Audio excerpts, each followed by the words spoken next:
Assalamualaikum warahmatullahi wabarakatuh. Selamat datang di SesNote. Pada video ini saya mencoba untuk membuat catatan tentang gempa yang terjadi dalam 24 jam terakhir berdasarkan informasi dari USGS.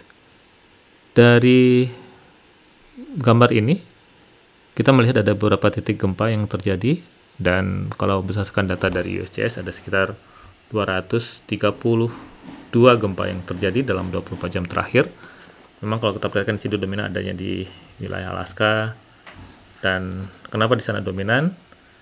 Karena mereka memberikan informasi magnitudo gempa yang kurang dari 4.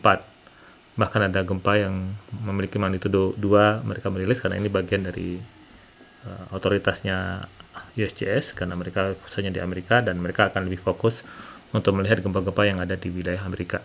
Sedangkan di bagian yang lain mereka lebih cenderung memberikan informasi gempa yang lebih besar daripada 4 atau lebih besar daripada 4,5. Seperti yang terjadi di wilayah Indonesia, dan juga ini baru saja terjadi di wilayah Filipina. Dan ada satu gempa yang terjadi di dekat dengan Jepang, memiliki magnitudo 6,3. Dan kalau kita coba perbesar gempa yang terjadi di Jepang, dan gempa ini terjadi akibat adanya subduksi di Japan Trends, atau di sini disebut juga Izu Trend. Ini Japan Trends, itu ini Japan Trends, ini Izu Trends, dan bagian dari interaksi antara lempeng Pasifik dan lempeng Laut Filipina. Ini bagian dari lempeng Laut Filipina, ini bagian dari lempeng Laut Pasifik, dan kedalamannya relatif dangkal, yaitu sekitar 6,1. Kemudian disusul oleh beberapa gempa susulan di sini. Kita perhatikan ada 6,3, kemudian 4,7, 4,6, 4,4, dan 4,6 lagi kedalaman 10 km kedalaman dari sumber gempanya. Dan ini sangat dipengaruhi oleh interaksi dari dua lempeng tektonik, dan dia pas berada di bidang kontaknya. Kalau kita lihat dari mekanisme fokus, saya coba masuk ke mekanisme fokus dari gempa yang terjadi di Jepang. Memperlihatkan normal. Nah, kalau normal ini ada kemungkinan bahwa dia bukan di bidang kontak ya.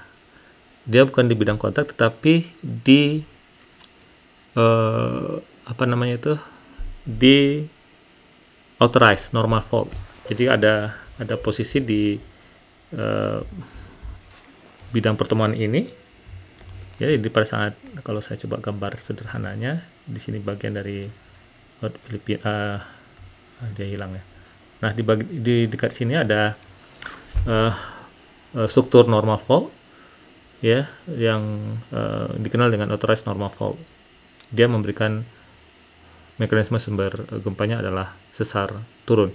Hal ini sama seperti yang terjadi di Nias beberapa waktu yang lalu, gempa yang terjadi di dekat dengan bidang subduksi, tetapi bukan terpicu oleh dorongan akibat pertemuan dua buah lempeng, tetapi akibat adanya opening di authorized, sehingga di situ akan menghasilkan sebuah opening yang menghasilkan gempa dengan mekanisme sesar normal atau sesar turun, dikenal dengan authorized normal fault. Nah, kalau kita lihat di wilayah Indonesia,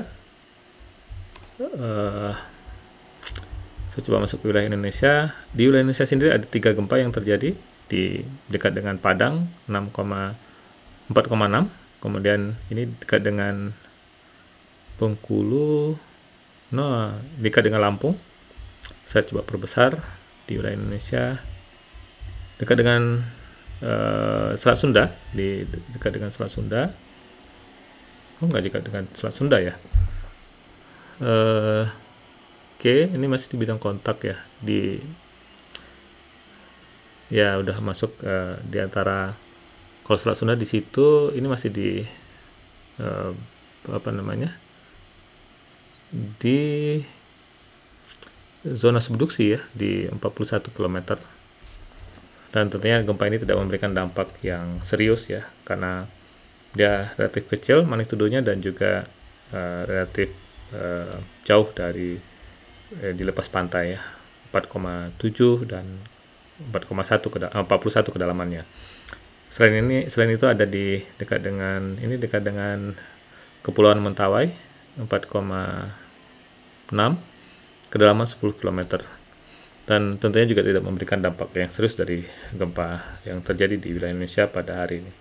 Kemudian ada satu lagi di Davao di Filipina 5,1, ini memberikan getaran, tetapi kedalaman 59. Ya, getaran dirasakan di wilayah Filipina, di wilayah Davao, dan kelihatan tidak memberikan juga dampak kerusakan mudah-mudahan. Nah, kalau kita perhatikan memang dalam 24 jam terakhir yang paling besar adalah gempa yang terjadi di Jepang, di Izu Island, akibat adanya aktivitas di authorized normal fault. Dan gempa ini dirasakan kelihatan di sebagian wilayah di Tokyo. Kalau kita lihat di sini, shake map-nya mencapai angka 3, terasa tetapi tidak memberikan dampak kerusakan yang signifikan. Selain itu ada nah ini yang kemarin terjadi di Peru, 7, kalau coba kita lihat yang terjadi di Peru, ini gempa yang terjadi di Peru pada tanggal 28 November 7,5 dan memberikan dampak kerusakan yang signifikan di wilayah Peru karena shakingnya sampai menunjukkan angka 8, dan itu memberikan dampak kerusakan yang signifikan di wilayah Peru.